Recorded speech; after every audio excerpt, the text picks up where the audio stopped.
related activities. I've also put a link down at the bottom to share any of our events related to New York State Compost Awareness Week. We will be recording this webinar and sending the webinar around for people to rewatch it and to click on the links.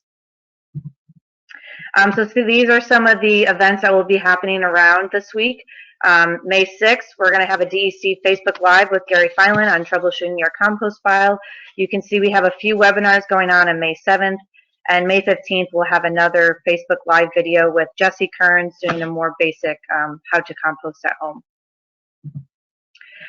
So I just wanted to give everyone an introduction to NYSAR if you're unfamiliar with them.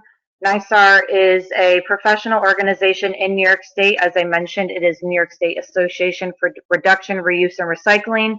It's a group of materials management professionals in the state that focus on recycling, composting, product stewardship, and extended producer responsibility.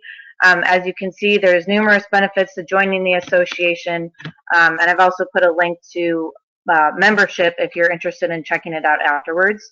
But you can, if you Google NYSAR 3, NYSAR should be one of the first websites that pops up. Within NYSAR, we have the New York State Organics Council, and this is a subset within the greater association within New York State of materials management professionals that are solely focused on organics management. And so we have monthly conference calls, we share news, updates, anything that's going on, ask questions of one another. It's just a great way to get involved in the organics community within the state. And if you're interested in joining, you can email Jesse Kearns, whose email I have listed here. And we also have a New York State Organics Council webpage on the NYSAR website.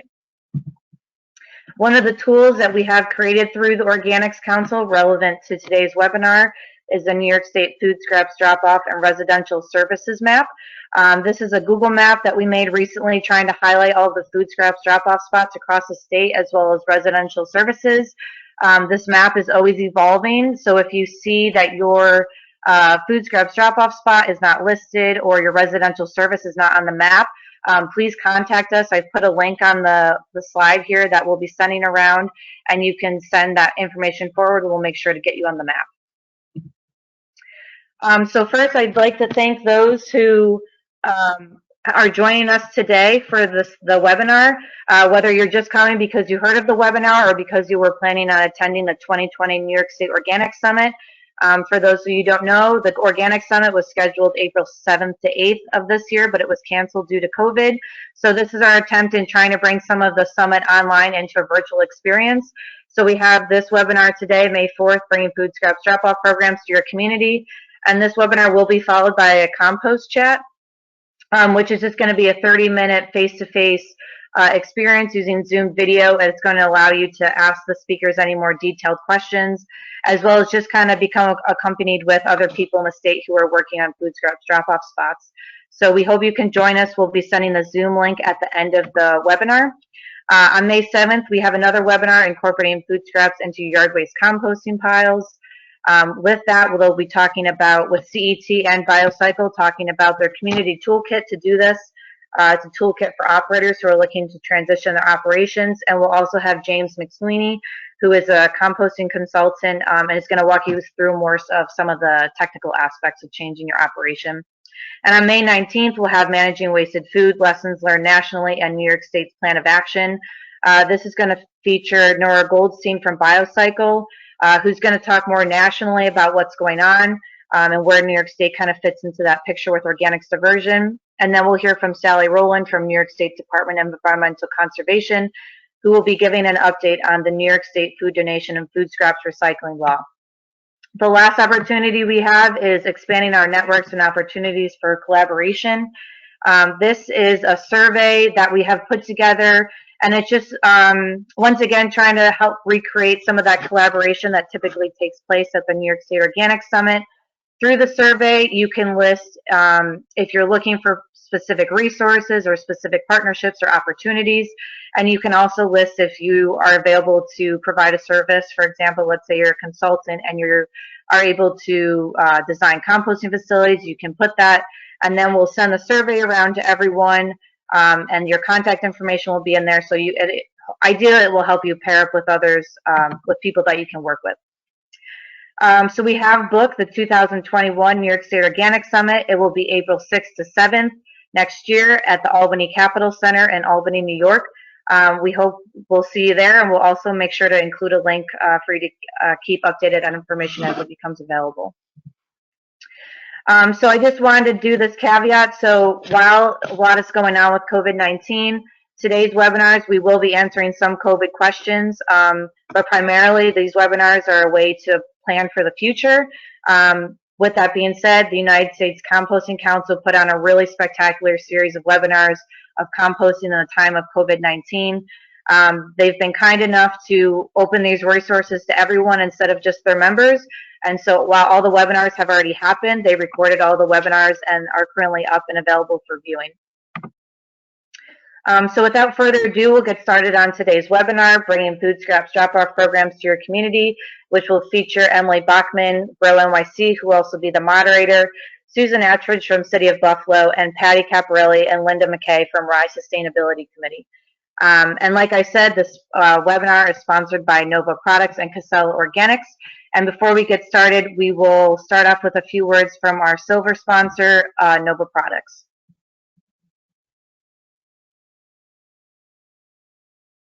We will just change it over so Ashley is able to speak with you. And Ashley, here you go. Thank you, Christine. Good afternoon, everyone. I just want to take a second to thank Christine for coordinating this event and still allowing me an opportunity to introduce our company to you all. My name is Ashley Clark, and I manage sales for Nova Products Environmental Division. For those of you who have not heard of us, we are an injection molding manufacturer. We're actually located just 1 mile over the border from Buffalo, New York, in Fort Erie, Ontario. We specialize in designing and manufacturing recycling and food scrap collection containers for waste diversion programs. Our products range in size from a small desk-side recycling bin to larger collection containers, like our 22-gallon recycling bin and 13-gallon organics collection containers. So we've had the pleasure of working with several counties and municipalities in New York State, whether it be providing containers for their curbside recycling and food scrap collection programs or for community drop-off programs. Currently, we have about 10 container sizes available, which can all be customized to fit into many waste diversion initiatives. If you think our products may be a fit for one of your programs, we would love the opportunity to connect with you. Currently, we do have 3 new products in design stages as well for food scrap collection and multi-residential recycling programs. So we do hope to start launching them in the coming 12 to 18 months. So keep us in mind for your future waste diversion initiatives as well. Thank you again for allowing me a moment to introduce our company. I hope you guys are all staying safe and healthy, and I do look forward to the opportunity to meet you all in person one day at our next industry event, hopefully sooner rather than later. Thanks, Ashley. And Ashley, if you want, feel free to put any information you'd like attendees to see in the chat. And speaking of the chat, if you guys have any questions throughout the webinar, please feel free to submit them. On your side panel, there should be a questions tab, and through there you can submit any questions, and we'll make sure to try to answer as many as we can. Without further ado, I'm going to pass it off to Emily, who from Grow NYC, and she will update us on where New York City's at.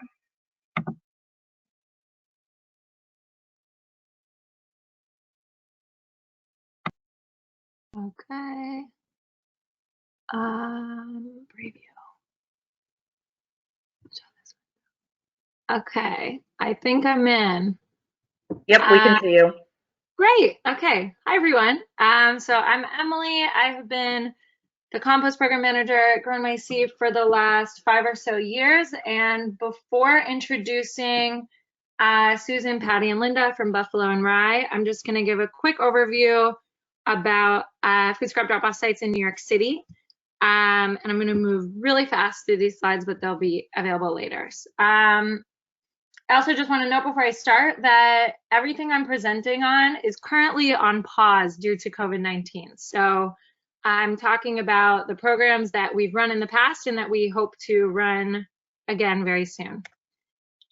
So first, Grow NYC, we are an environmental nonprofit with 4 main focus areas of work: conservation, education, food access and agriculture, and green spaces. And the compost program is a zero waste program that falls into that conservation category. And I think we all have a good foundation on why composting is important, but in New York City, the baseline kind of understanding of what is possible is our waste characterization study. So overall in New York City, this is what's in our residential waste. Our existing recycling programs do give the potential to divert 77% of our residential waste from landfills, but we're only currently capturing 22%. And then specifically on the organic side, 34% of our waste could be composted, but we're only currently capturing 6%, and these numbers are from 2019. Composting is important because it's key to closing our food cycle and returning nutrients back to the soil so we can grow more food. And I think we all know that. And in New York City, we have both a residential curbside composting program that is suspended as of today due to COVID-19 budget cuts. But we also have over 160 food scrap drop-off sites across the city, 75 of which are operated by Grow NYC. And food scrap drop-offs in New York City started in the 90s with Lower East Side Ecology Center at Union Square Green Market, proving that farmers markets can be a place not just to buy food, but to bring food waste for recycling. And the Grow NYC compost program started in 2011, first with funding from the New York City Council, and then with funding from the New York City Department of Sanitation, which allowed us to grow over the years to meet growing demand. And by the end of 2019, we were collecting over 3 million pounds of food scraps per year and 16 million pounds of food scraps to date. Our sites vary widely from our largest, Grand Army Plaza Green Market, where we collect 6,000 pounds every single week, to our smallest community-hosted sites where we get 50 pounds per week, and our median is about 650 pounds of food scraps per week per site. Our green markets are our bread and butter. They tend to be our largest sites and our most popular sites and our busiest sites. But we also have compost on the go sites, which are located near subway stations so people can drop off their food scraps on their way to work. And we have community hosted sites that are hosted in partnership with community gardens, social service organizations, really anyone who wants to make composting available to their community. And we operate year round. We are an essential service and people rely on us to be very reliable. So we're there when we say we're going to be there, which means showing up in the elements to do the work. The most common question we get is how to bring your food scraps, how to store them, what are the ways to participate. So I'm just very quickly going to show some examples. We love when people repurpose things and get creative, filling random containers with food scraps, reusing containers. And then we also see a lot of single-use. Paper bags are great because we can compost them. Certified compostable bags are pretty good. And then plastic bags are our least favorite because we have to put them in landfill, but they are also a very common way to participate in the program. And our number one tip is to freeze your food scraps, which makes it a more pleasant experience for participants and for the drop-off experience. And our food scraps are hauled either by the Department of Sanitation or Grow NYC. So 35% of what we collect has historically been hauled by the New York City Department of Sanitation and gone to large-scale composting and anaerobic digestion facilities, including 2 in New York City. The other 65% of what we collect is hauled by Grow NYC to community composting sites located within the 5 boroughs of New York City. So the largest are New York City Compost Project host sites, which are like Grow NYC, historically funded by the New York City Department of Sanitation. But we also work with a wide variety of independent compost sites that are interested in receiving deliveries of source separated organics in order to add them into their existing composting procedures for horticulture and agriculture products or programs. The two of the largest sites in New York City are operated by Big Reuse, a nonprofit with 2 compost sites, one in Queens and one in Gowanus, Brooklyn. Earth Matter on Governor's Island is the second largest community composting site in New York City. And it's a beautiful ferry ride from Lower Manhattan. Community compost builds are less mechanized than Big Reuse and Earth Matter. So these are places where community groups, nonprofits, but also paid employees are mostly making compost by hand. And Smiling Hogs Head Ranch and Queens County Farm are 2 independent nonprofits that, like I said earlier, receive food scrap deliveries as part of larger agriculture programs. And 2 smaller but really important sites are in-vessel composting systems in Manhattan. Both Battery Park City and Hudson River Park have in-vessel composting systems in pretty dense areas, and they're proving that composting is possible even in the big city without causing a nuisance. And then we also do hot pile builds with community gardens. So these are processing a lot less, but having a much larger social impact because we get to work with groups of volunteers and really teach them hands-on how to make compost using the food scraps that we've collected. And then last, of course, composting is part of a closed loop food system. So there's an end use product that comes out of this process, and we distribute compost for free through givebacks at our drop-offs and also tree care events across the city. So the big question is, what is next for composting in New York City? COVID-19 has brought us lots of new challenges that we didn't expect. First, funding. The city is in a fiscal crisis, and so right now, all funding for composting in New York City is cut with the projected timeline of returning in July 2021. So we are really rapidly and actively looking for new sources of funding to continue doing this work, which is considered essential by New York State. Of course, because of COVID-19, collecting food scraps, the model for collecting food scraps has to change. We have to revise our schedules, locations, operations to reduce crowding and enforce social distancing, to be safe during this pandemic. Capacity is also potentially an issue because of the historic split between our program, where 35% was hauled by the New York City Department of Sanitation to larger scale sites. So even though we have amazing local infrastructure already established for community composting, there isn't capacity to compost all of New York City's residential food waste here in the city. So that could potentially be an issue. And then of course, staff safety, redesigning our program so that we are maintaining workplace safety for essential workers in the field. And this is just a photograph of what our green markets look like right now.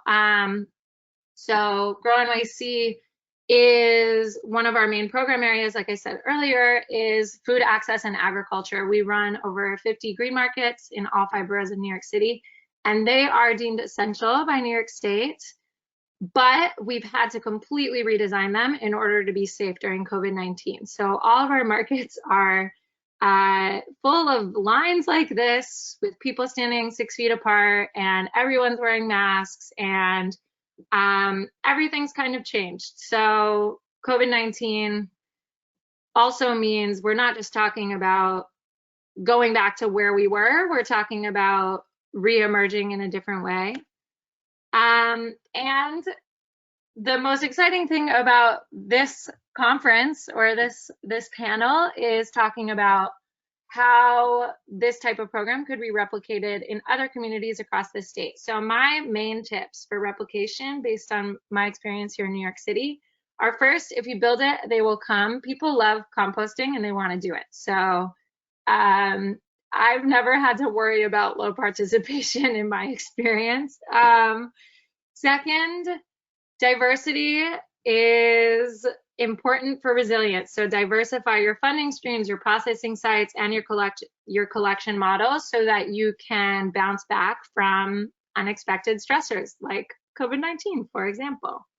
Third, investing in paid staff pays back in terms of higher quality control, more outreach, and increase in tonnage. All of our sites are staffed by compost coordinators who really increase the quality of our programming.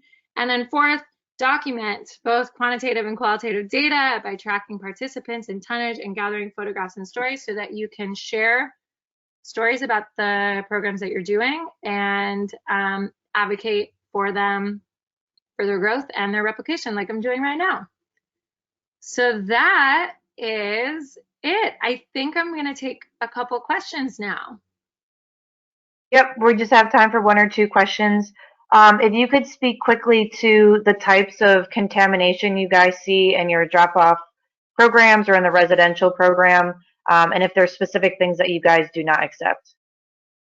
Yeah, so the main contaminants are plastic bags, rubber bands, twist ties, things that are typically paired with food in the first place. And because Grow NYC's food scrap drop-off sites partner with such a wide variety of processing sites, we base our acceptance rules on the requirements at the smallest, strictest sites. So we don't take meat or dairy or fish or bones. And that's pretty much it. But that's in stark contrast to the New York City's curbside composting program, which only works with large scale sites. So that program does accept meat, dairy, compostable plastics, those kind of trickier things that are compostable, but that can pose issues for smaller scale composting facilities. Great, thank you. So we're going to save some of the questions other people submitted for the end, just to make sure we can get through all the presentations. Emily, if you could please introduce our next speaker.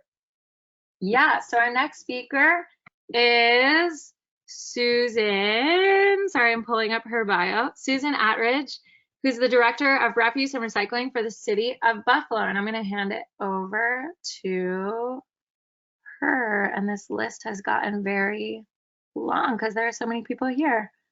Okay, sorry, one second. Susan Attridge.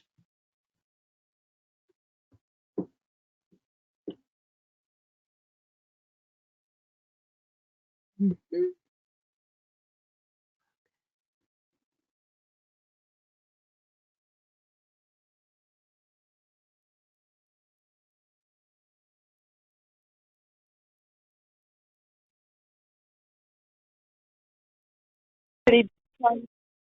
Oh, there you go. Sorry.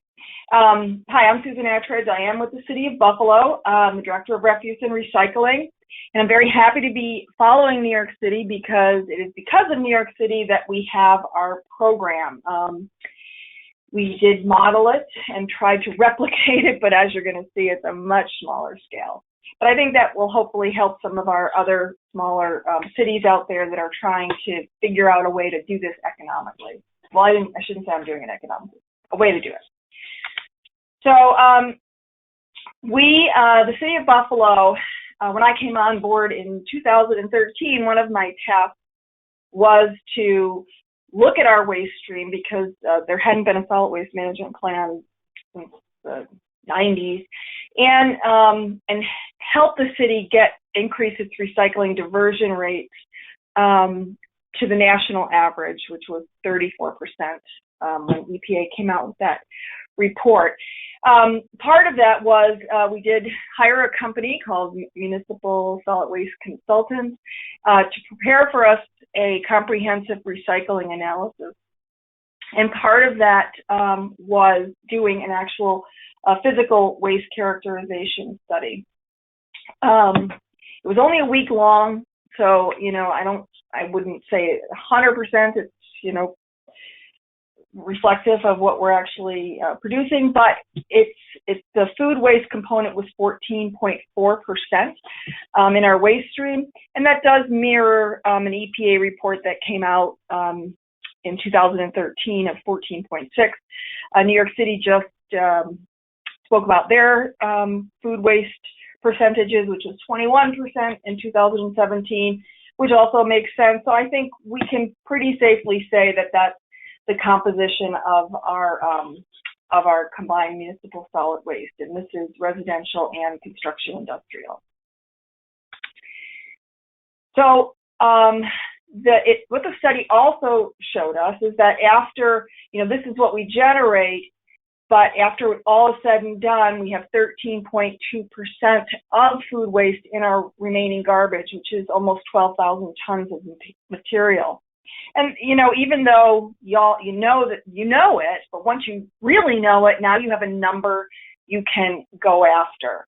And I just want to say our yard waste is a much more significant portion of our waste stream that we are working constantly towards diverting from our disposal. And it has its own challenges, but this is about food waste, so we're really going to focus on that today. And I should say up to this point, this is in 2018, we had no program in existence for residents to dispose of food waste. Businesses had been able to have access to some curbside pickup through the private sector, but our residents had no access to food waste unless they wanted to do it in their own yard. And that was not something that we have encouraged as a city because we do have rodent issues. And I know we all know that can be overcome, but it's just not something that we're going to encourage our residents to do at this point. So at this point also, we had hired someone on as our recycling coordinator, Sashti, he might even be on this call, who had worked in this program with New York City, and he was tasked, he had a extensive background in composting, so he was tasked with coming up with a program that, would work in the city of Buffalo. And through his efforts, his contacts, he did help us get in touch and talk with people from Grow NYC and the Department of Sanitation in New York. And, they were very generous with their time and gave us some really good information, one of which is to start small. And that's not my style. I like to kind of throw it out there, but I'm so glad that we took their advice, and we did. We knew that in order to learn what we needed to learn to put a drop-off program in for our residents, and with the limited resources that we had, we really had to do this slowly. So at any rate, in 2018, we had one location, and there was a group, a nonprofit group that was very enthusiastic, very organized, and had an established mobile market, farmers market drive that went to various locations. And they were willing to work with us. They had something already in place that they could accommodate the space that we needed. And so they signed on with us to do this. So basically, if you look at the menu of what we accepted, it's exactly what was accepted in New York City. I'm not certain that that's still the case, but it was at the time. In the beginning, it was set up for just a 6-week schedule to see how this would go, and we did end up extending it until the 29th. Just a quick rundown of how this program worked at this point was that green tote was one of our City of Buffalo recycling totes. And then we had that plastic bag next to it is just for other types of recyclables if people brought it. Residents would come, drop off their scraps, and then our staff, and you can see if anybody knows Sashti, which I know a lot of people do, that's him out there, actually would get the back of the trailer, bring the tote to the compost site that we had the contract with, and then dump it themselves, rinse it out, and then start again next week. So, I mean, is that going to work? Long term, is that going to work at multiple sites? Probably not. And we knew that pretty soon on, that this was just not going to be something that was going to be sustainable. One of the things we learned also from New York was to make sure you've had a memorandum of understanding with whoever your host community is with, and that was really important, particularly with places that are busy in themselves, and they've got, these guys have so many mobile markets. They need to have expectations of what we're going to do, what they're going to do, and some guarantee that we're going to follow through with what we did. That's how you build good partnership, and that's what we tried to do. And of course, having a set logistics schedule. So as I said, we did that program through August. It was a very simple program, and these are what our lessons learned from that one location, which was, as I said, those stakeholders are key. You want to have people that are doing what you're doing. The farmers markets, generally speaking, are very good and logical partners because it is, it's a good lesson for people to say, listen, this is food, and then here's what you're going to do with the scraps of the food. You're going to do it this way. Memorandums of understanding are important, not as legal documents, because if we had to get these through our legal office, it was going to be a hassle, so we just made them more of an informal memorandum of understanding. As I said, self-hauling was not going to be sustainable. We had to come up with an alternative. We needed more locations in more diverse areas around the city. There were complaints. Why are you only in the west side? We like to compost too. I mean, there's a real competition out there for getting any type of service in different areas. So it's good in one way, but that's where the criticism comes from. So we really had to work on that and work with our Common Council. We did some advertising, but not enough. And we knew, and in a sense, part of that was on purpose. We didn't want to get overwhelmed, but we knew that in order for this to happen, we had to build that buzz. I agree that, once you build it, they will come, and they will, but they need to know it's there. And so we knew we had to step up our game. We also knew it had to be staffed, that it could never be unstaffed. One week, I think, we couldn't have somebody that maybe I'm going to miss this year. But at any rate, we asked the host to watch the tote for us because we couldn't be there one day, and that didn't work. There was trash in there, and we had to pick it out. And so you really have to make sure that you have paid staff at the location all during the time that you're there. Oh, let me back up a little bit if I can. I probably can't. Anyway, you may have seen that truck that I had put on there, but one of the things that we did for this year, and if I'm talking too fast, please feel free to nudge me somehow, because I tend to do that. But we hired a private company to do the recycling service. We had to go out to bid and get pricing. There really wasn't a lot of options out there. City of Buffalo has two options for food scrap pickup, and one is a company called Farmer Pirates. They do a lot of work for residential work, and then Natural Upcycling, which is is a growing company. They have all the Wegmans markets. They kind of had an established routes around the city. They were the low bidder at $10 a tote, and so we decided to go with them. They also have a digester that they convert the waste out in outside Linwood, New York. And they do use some of the local locations here in the city for composting, for actual composting. We expanded to 5 locations. We worked with diverse community groups throughout the area, continued with the Memorandum of Understanding. And 2 big things that really helped us grow the program was Mayor Byron Brown, his office developed all professional promotional material, and the mayor became a vocal endorser of the program on print, TV, and social media. Huge impact for making people aware of it and kind of climbing on board why it's the right thing to do.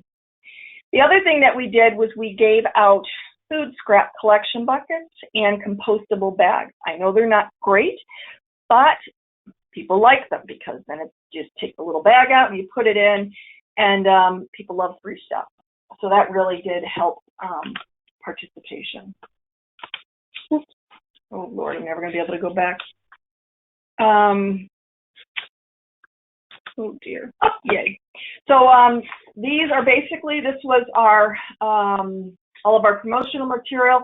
We coined it the Scrap It program, Scrap It Bucket. I mean, we had so much fun with that, it was crazy. But anyway, we gave it a name, the Scrap It Residential Food Scrap Recycling Program. These are the locations. They're all at Farmers Market, with the exception of Broadway Market, which is really a downtown urban open market. And different times throughout the day, so people could come multiple times a week, and they actually did. We had some people who came to every one, so they must have had huge families, but at any rate, they did. And at every event, we gave out these buckets to help people collect their material. And at that area that's represented there, those 5 actually represent a pretty good geographic distance around the city. The advertising, as I said, is extremely important, and our media really loved it. So we got a lot of press on it, and of course, when that happens, it really increases your participation, and it did.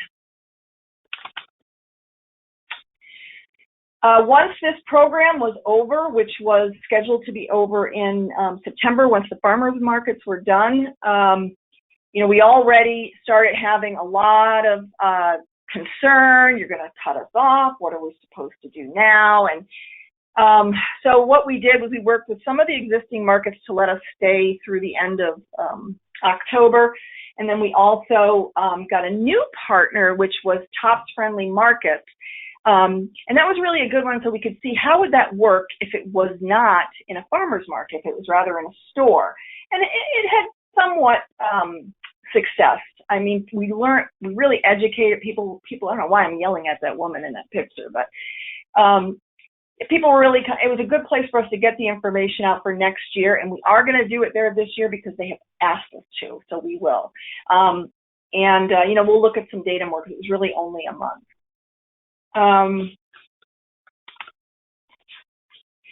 So at the end of this period, again, we had a lot of pushback. What's going to happen to us now? Where are we going to bring our food waste? You got us all, you know. And so at any rate, Councilman Farrelletto, who's standing next to Mayor Brown there, really wanted us to do a public space food waste drop-off in his district. And out of all of the city, this is a place it would work because it's the Elmwood Village, which is a very progressive kind of area, and they, you know, this is our highest recycling rates, curbside come from that area. So we did decide to go with it, and we called it a pilot because that's what we all do in government when we're not sure if something's going to work. And we put it there. In the beginning, it was extremely bad. It was, you know, they were overflowing. We couldn't figure out the rate, how much people were going to use them. But I will say now, you know, we got through the winter, we figured it out, and it actually, there is minimum contamination, surprisingly. We go 3 times a week for 2 totes. They're very heavy. People are coming from other areas to use it, not just the Elmwood Village. And so, you know, it worked. I don't know if it would work everywhere. I did not want to do it. I got to tell the truth, because it isn't staffed, but it did work. So it's something, it's a data point to look at in the future. So this is how much we collected, which is nothing compared to the million. But anyway, it was about 20,838 pounds of material was accepted. This is this year, which is a big jump from last year. I think it was a ton last year. Now we're up to 10 tons. So, you know, we increased 4 totes, and this is what we got. People dropping off the material, again, 3,100, I should say. You know, this was a big increase, and having the multiple locations helped. But if I got drilled into that data for you, you would see that it's really primarily 2 or 3 of the locations were just real hot. So now just to talk about costs for us, this is not a cost-effective program. If you're looking at it only as a waste management financial decision. In order to collect 4 tons of material this year, and that differs from that 20,000 because I didn't count the public space composting in this number. But anyway, it comes out to about $17.92 a ton. And our tipping fee here in Western New York, which is very low, is $36.63. So you can't look at it that way, and I have to convince, that's my job, is to convince our legislative body and mayor's office and my boss that, there's other reasons to do it other than just the money, that, it's the right thing to do. It decreases our waste, and we all know the reasons that this is important. The staffing, we only have, in the city, we have myself, a recycling coordinator, Bridget Hauk, and we have one field person, Brian Kelly, and that's basically all the staff we have to staff all of these locations. So that's challenging, and a lot of it is on overtime because these go to 6 o'clock, and one's on a Saturday. So the only other thing I was going to say is, what we're going to do next. Right now, like everybody else, we're on hold. We just did survey all of our locations from last year. They want to do it again this year enthusiastically. We had plans this year of expanding the program, working with a group called Grassroots Gardens and building some permanent drop-off locations where you can actually compost on site. That was the plan, but I don't think we're going to get it together in time to be able to do it this year because we just don't know if we're going to go forward. So that's about it right now. I'll take a couple questions if anybody has any. Okay, thank you, Susan. So the first question from the audience is, what tips do you have for drop-off sites that are not supervised? What types of contamination do you see in those programs?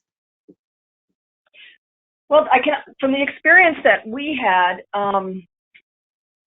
when that public space towed, I didn't want to do it because I thought it was going to be a lot of contamination, and there really wasn't. I agree that, plastic bags, even when we're staffing them, you have to stop people from contaminating, and it's the plastic bags that are a big thing that people try to dump in there. But I don't recommend unstaffed locations. I think that particularly you have to educate people as you go. Maybe in a place that they've been doing it for a long time, you could do that, but in the beginning, I think they really do need to have to be staffed. Mm-hmm.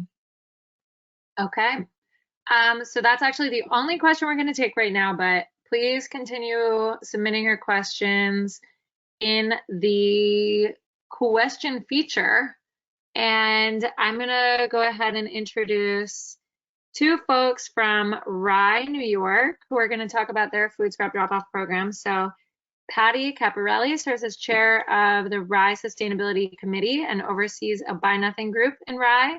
And Linda McKay is a member of the Rye Sustainability Committee, and her major focus is climate change mitigation in the energy sector. So please bear with me for 1 second as I beam up Patty. Okay, here we go.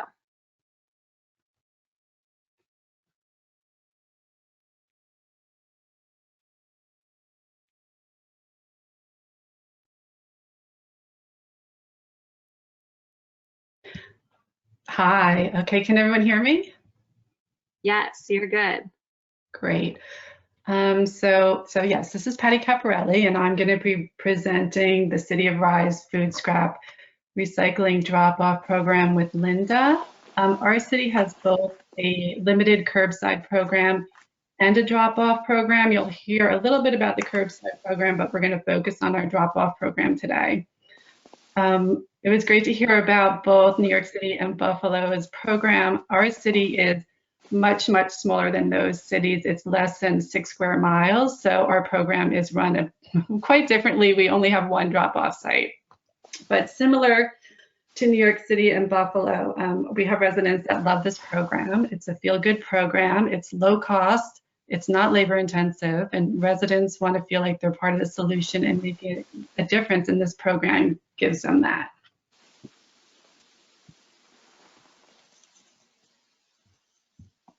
Linda? Great, hi. So back in 2017, both Patty and I saw a presentation by the Village of Scarsdale, New York, on their food scrap recycling program. And the Scarsdale model for drop-off was being used by many municipalities in Westchester County then, and we wanted our city of Rye to adopt this program. So we began by having Ron and Michelle from Scarsdale present to our sustainability committee, our city council, as well as going to Scarsdale's drop-off site with our city manager and our engineer for our Department of Public Works.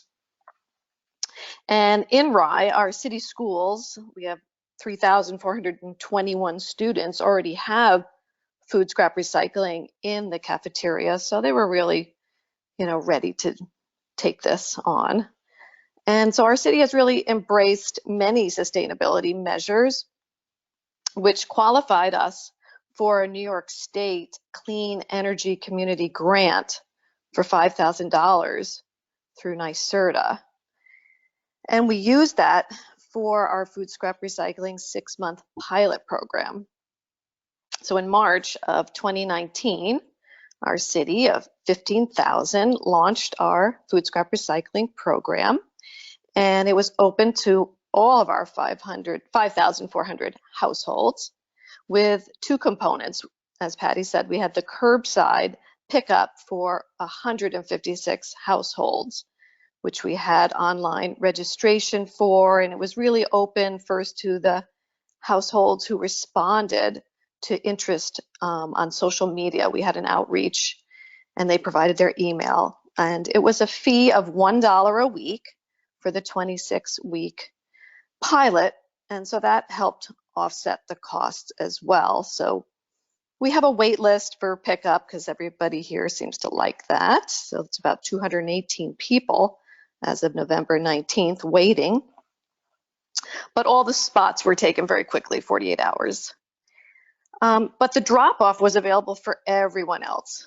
And with the food scraps being processed commercially, we can accept meat and fish and bones and dairy, napkins, paper towels, and all the rest of the food products that can go in a regular backyard compost bin. So Patty. So this is a photo of our drop-off site in Rye. It is located at our DPW. As you can see, only a small space is needed for the toters. That might be about 2 parking spaces in width. During the pilot, the site was only open during DPW hours, which was Monday to Friday, like 6:30 to 4. And that didn't work for a lot of the residents who worked full time. So after a couple of months, when DPW saw that the site was not getting messy and the people who were using it were very neat and conscientious, it is now open 24/7. And we really haven't, we only had one issue of contamination where there was a cell phone charger and a towel and some mail all together, like one person had contaminated it. So that was in one toter, but other than that, we hadn't had any contamination issues. And I really think that's because we, in the committee, we were at a lot of events, we did a lot of education, and we spoke to a lot of people about what goes in and what doesn't. And we also have a dedicated email that people can send to us. So if they go and visit the site and they say, something's wrong here, they tend to send us a photo or an email, and then we let DPW know right away so we can get things taken care of as soon as possible. And as far as labor costs, Rye has full-time DPW employees, and the cost for their labor is not separated out for this particular program. And the time to oversee the drop-off program is about 1 to 2 hours per week. As far as tonnage, the weekly weight of the drop-off program ranged from 0.38 of a ton early on in the program to about 1.5 tons later on. And in 2019, over a 10-month period, the drop-off program diverted close to 30 tons. So we had about 365 households, and that continues to grow, that registered for the pilot program. And they, as well as the curbside registrants, had to come in to DPW to purchase their little food scrap recycling kit for $20, which contained 2 bins, a small one and a large one, and 25 compostable bags and a guide. And as Patty was saying, we did give demonstrations, and we also offered our registration forms on paper at DPW as well. And we also used those at citywide events to sign residents up for the program. But all the signups did get entered into the city website registration page. With each of these, the emails were added to our master list, and we updated that regularly, and we can educate everybody, contact with any information, and they can also contact us, as Patty was saying, with questions. And they really do regularly ask us about what can go in. So Patty.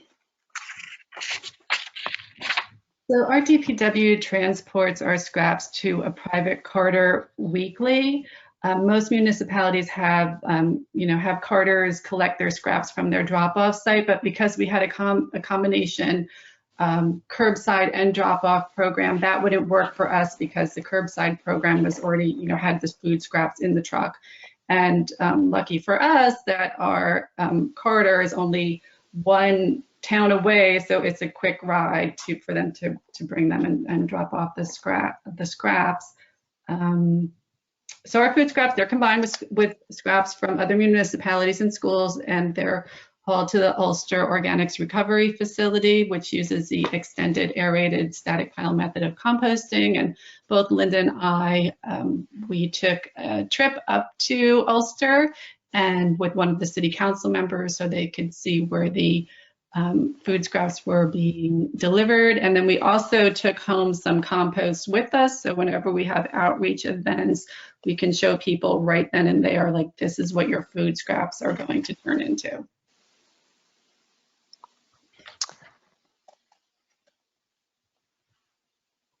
Linda? Okay.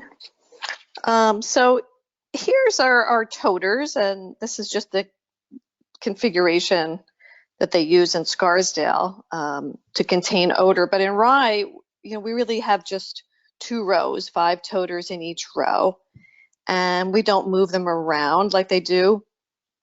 But it seems to be working fine for us the way we do it. It's really less work for our staff, and I think they get unloaded, the scraps, twice a week now, Patty, is that right? So they don't get overflowing. Yeah, I'll talk about that when we get to the coronavirus slide.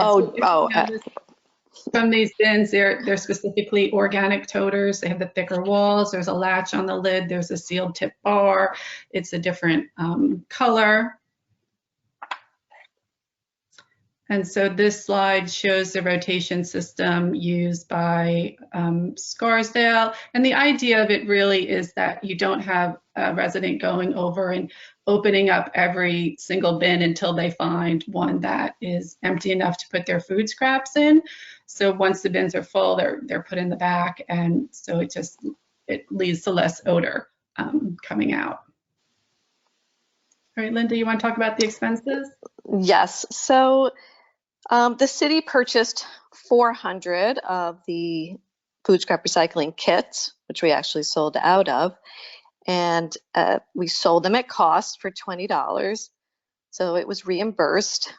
We spent $10,000, as well as some extra boxes of the compostable rolls of bags.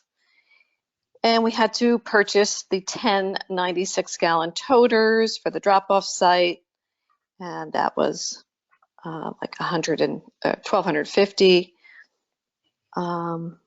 And then we had to do a little work at the site, some signs to direct residents, $300 to $500 there. And then really the only operating expense is the weekly hauling. Up, we have to pay the carter, and for just more of the liners for the bins.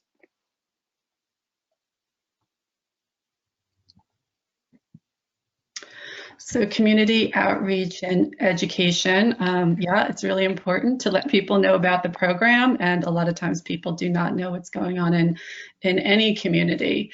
So on the left, you'll see here is one of our committee members selling kits at the farmers market, and on the right, this is a sidewalk sale, which is a really popular event in our town. So anytime there's any events where there's going to be people, we try to see if we can get a table there to sell some goods, educate people on the food scrap program. And so here's just some different ideas that we use to grow our FSR program. So we're on social media, but we also we have a very popular like Rye Moms group that's really active, or a zip code group. So we post in there. We get articles written in the local paper. Children's sports games are great. School fairs, we sold a lot there, and all 3 of our elementary schools have school fairs, and they'll let us have tables there. We do have a dedicated web page. Garden clubs in our town, if they have any events, or if our sustainability committee has any events, we are always selling kits. We have a newcomers club in our town. Our library has really been wonderful at letting us have events there too and sell kits. I recommend anywhere the seniors are, wherever they're gathering, a compost give back day, and then presentations to your local groups and civic organizations, and that could include your Chamber of Commerce, Lions Club, Rotary Club, any type of clubs that you have in your community.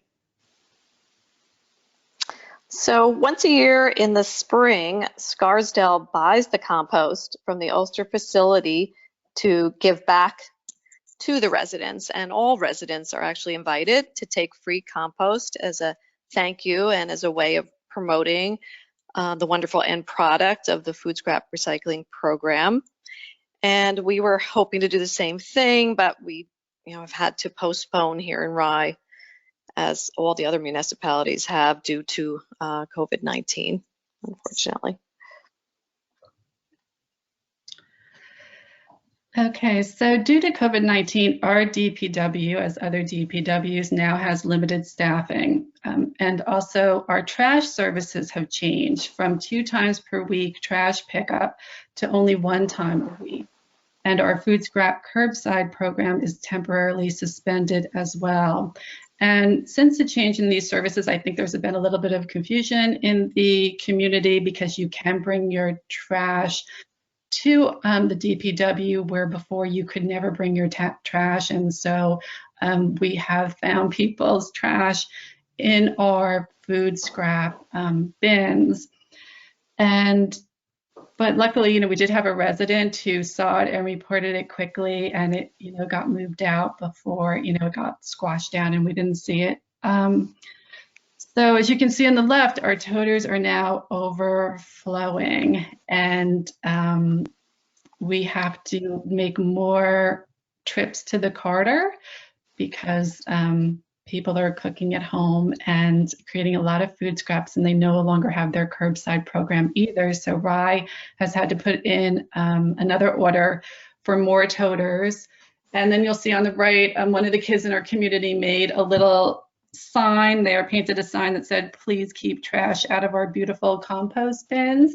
And actually, I think that worked maybe better than a sign from the city that would be more formal. Than when someone saw that somebody in the community had made the sign, they didn't think we're really having any incidences anymore of trash in our bins. And so this is just our contact information. If you have any questions for Linda and I, we are available at risesustainability@gmail.com. You can check out our website at risesustainability.com. And we're also on Facebook and Instagram, so you have lots of ways to get in touch with us. And we're at home. Thank you so much, Patty and Linda, for sharing what you've been doing in Rye. We do have a couple of questions. First, a question about like security and limiting access. Can you describe, were the toters are the toters locked when you're not open 24/7?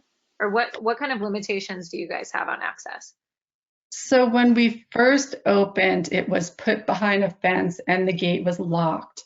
And then it was, it was open when DPW opened, and then it was locked when DPW was not there. And our toters are not near the DPW office. It's a mixed-use space. It's a park with fields, and DPW shares it with it. So this site is actually away from like even the recycling area, and so we had to have more signage so people could find it. But now it's not locked at all. It's open 24/7. Okay, got it. Another question, is the Rise Sustainability Committee all volunteers? We are Yeah. all volunteers. Yeah. Amazing. So how many on volunteers? our committee? Yep. 10 people. Okay. And those 10 people are all actively working on promoting the food scrap collections? No. Okay. No. We have like a subcommittee of 4 people who work on it, but we also have residents. We have a lot of residents in the community who are always offering to volunteer at events and are strong proponents of it. So we're not alone in it. Wow. Okay. Thank you, guys. Mhm. Okay, now I think we're going to open it up to general questions. So if Susan can also unmute herself and become available to answer. And then I think we're going to have Christine ask the questions. Yep, Or- I can help with that. Okay. We can kind of bounce back and forth on them. Okay. And Susan, I've also unmuted you. Do any of the panelists know when planning for a food scraps drop-off program, roughly how many pounds you can expect per household? In New York City, we see we're doing drop-off only, and we see an average 7 pounds per participant per week across the sites. Yeah, I'd say that's about right. That little bucket doesn't weigh 7 pounds, but that most people bring in maybe 5 to 7 pounds. Okay. What advice do you have for a community of 450 year-round residents as far as scaling to size?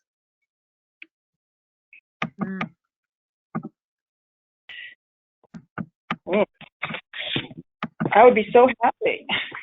I mean, I think with that, you probably would only need 1 tote a week.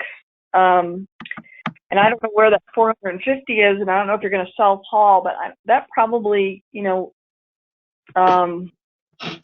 be a little bit more manageable to do that if you had, like, some staff that could do it. I don't know really, but that's what I would guess. There's also companies that you can hire. Like around here, we have Community Compost, and he sets up the toters, and we'll pick them up, and it's a fee directly to the residents, a monthly fee to participate. Yeah, and I would say for a smaller community like that with a drop-off program, if there's available space, yeah, you might even be able to compost the food scraps yourself if you have someone who is willing to manage that type of operation. That's a good idea. For grant funding, can the 3 of you just speak to some of the grant funding opportunities you've taken advantage of to start your programs, if you've had any? Yes, the Clean Energy Community grants are still available through NYSERDA. On the, you just go to the website. There are the 4 major actions that your city has to have completed, and 2 of them have to be before 2016. And then there is a process where you apply, and I believe they give certain amount of points towards grants. The city does, when we started this, we didn't have our New York State DEC grants, but we will this year.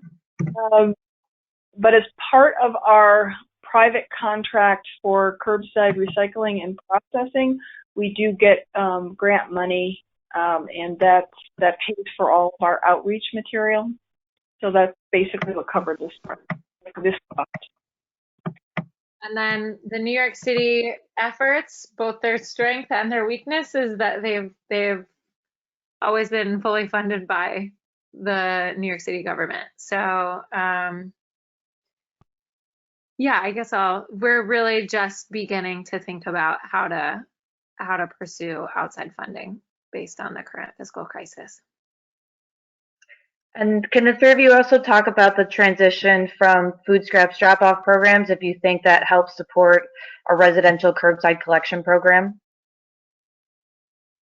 I'll start. In New York City, absolutely. The food scrap drop-off program started in the 90s, and our curbside composting program started in the last decade.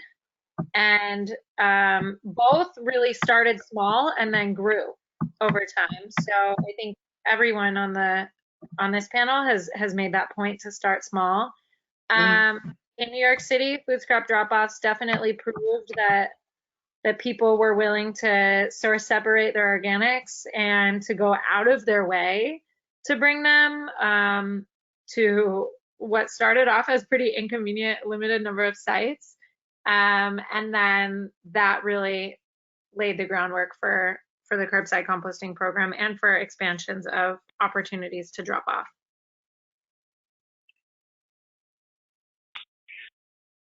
I'll go from Buffalo. I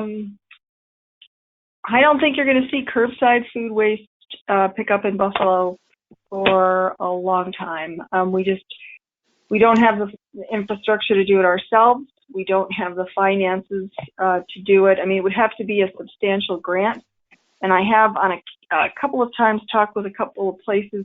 Really, they don't want to pay for like curbside collection, maybe the grant. So we would have to self-fund it. And we have a user fee here, so it's self-sustaining. So we'd have to increase the user fee in order to expand the program. And I mean, I don't want to not be positive, but I think we're probably going to be doing drop-off for the foreseeable future. Mm-hmm. And I'll speak to Rye. We did launch the curbside and the drop-off simultaneously. And we have a wait list for the curbside, and more people want the curbside. But, I think the main obstacle is the labor cost to provide curbside to many more residents. But the hope is that as the drop-off grows over time, that, we'll transition to curbside for everyone who wants it. And right now with COVID-19, we've only gone from 2 days a week to 1 day a week, which we were always hoping would happen so that we could make the second day of the week just for food scraps, and that way. But we can't really require everybody to do that, so we'll see. Thanks. We'll take a few. It's 3:11 right now. We'll take a few more questions. And I just want to point out to everyone that after this, we will be having our compost chat, which is an opportunity to ask more specific detailed questions to the speakers and also to meet others in the space that are trying to work on food scraps drop-off programs. The link to the Zoom has been added into the chat box on your side panel. So at 3:15, you can go ahead and click that link and we will start facilitating conversation over there at 3:20. In the meantime, Susan, we had some questions come in on the Scrap It program. Where do your food scraps, where are the food scraps hauled? And then also, I think you mentioned that you don't take meat and dairy. And if you could explain why you don't accept meat and dairy. The contractor that the city is paying to use is called Natural Upcycling, and they have a digester out in Linwood, New York, that's linked to Noble Farms. And he told me before that we probably could take meat because the heat is so hot that it would digest it down. But he also, but is the person who owns Natural Upcycling, Harry Cohen, they also use various compost sites for drop-off in different locations. I know they were using Buffalo River Compost when the city's contract was with them for food waste. Occasionally use Farmer Pirates. They have a site road in the city of Buffalo, and now there is a farmer out in Lancaster that I believe that they're using. So I think they're always looking for capacity, so they have to travel less, which is, that's where most of your costs are. And I forgot, what was the second half of the question? It was just why you don't accept the meat and dairy.